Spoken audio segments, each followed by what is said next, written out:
Question क्या कह रहा है, शंकु के आधार के एक गुंबज की तिर्यक ऊंचाई, शंकु के आधार का एक गुंबज है या कुछ भी है, गोली मारी है, किसके तरह दिख रहा है, शंकु की तरह, ठीक है। इस तरह का गुंबज है जिसकी तिर्यक ऊंचाई 25 मीटर, तिर्यक ऊंचाई का मतलब एल बराबर कितना दिया हुआ है 25, और आधार का व्यास कितना दिया है, अरे उल्टा कर दिया क्या, हाँ सही है, आधार का व्यास कितना दिया है 14, यानी कि आधार का व्यास यहां से यहां तक कितना दिया है 14। तो भाई सबसे पहले मैं लिख रहा हूं तिर्यक ऊंचाई बराबर 25 मीटर और आधार का व्यास, आधार का व्यास, अच्छा आधार का व्यास का मतलब आधार में जो वृत्त है ना उसका व्यास कह रहा है, ठीक है ना। इसका कितना है 14 मीटर। तो भैया आधार की त्रिज्या कितनी हो जाएगी, व्यास बट्टे 2 मतलब कि 14/2 मतलब कि 7 मीटर। तो यहां से यहां अगर मैं बात करूं तो आर बराबर कितना हो गया 7। क्लियर है। ये हाइट देख लेते हैं निकालने की जरूरत है या नहीं है, नहीं है जरूरत, क्योंकि आपको कह रहा है इसकी वक्र पृष्ठ पर पेंटिंग करना है, तो 210 रुपए के दाम से उसका खर्च निकालना है, ठीक है। तो सबसे पहले हमको वक्र पृष्ठ निकालना पड़ेगा। वक्र पृष्ठ निकालने के लिए आपको एच का जरूरत नहीं है। क्लियर है। तो हम क्या निकालेंगे, हाँ सफेदी कराने का खर्च निकालना है। तो सबसे पहले देखिए क्वेश्चन समझिए, क्वेश्चन कह रहा है इस तरह पे इस पे पेंटिंग करना है एस इस तरह से, ठीक है ना।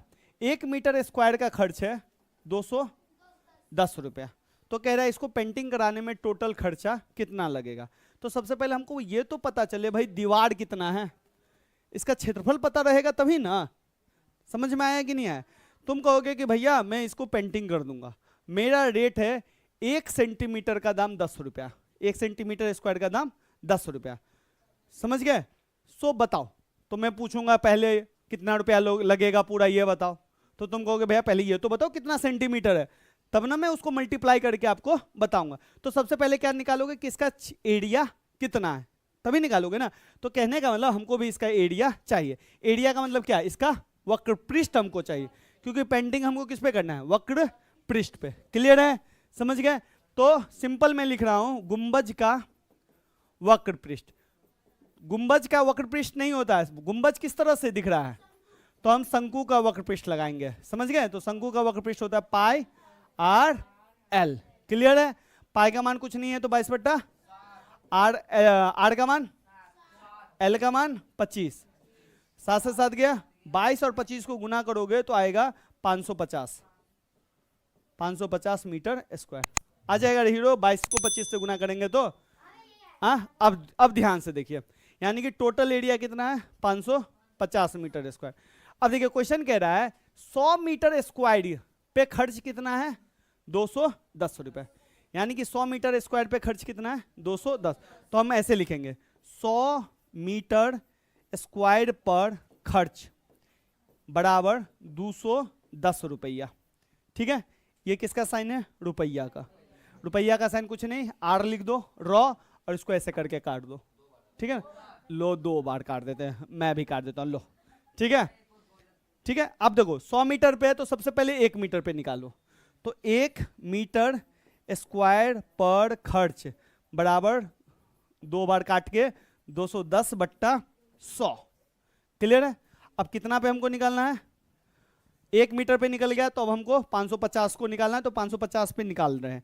तो 550 मीटर स्क्वायर पर खर्च बराबर 210/100, उसको क्या कर देंगे गुना कर देंगे 550 से।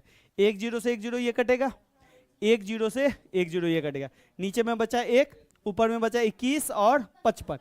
21 को 55 से गुना करो, तो 55 21 को गुना करे तो 5 5 10 15 का 5 5 दूनी 10 1 11, देखो तो 1155 रुपये आया, ठीक।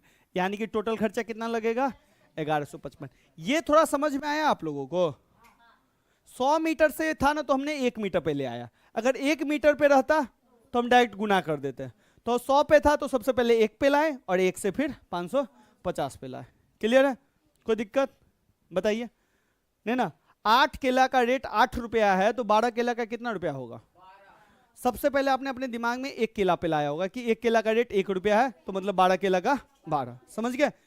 ऐसे ही करते हैं ना, कैलकुलेशन ऐसे होता है। सबसे पहले हम एक पे लाते हैं और फिर एक से जितना भी कहता है उसको गुना कर देते हैं, यही करते हैं। तो यहाँ भी हमने यही किया। 100 पे था 210, तो पहले एक पे कर दिया, फिर 550 पे कर दिया। चलिए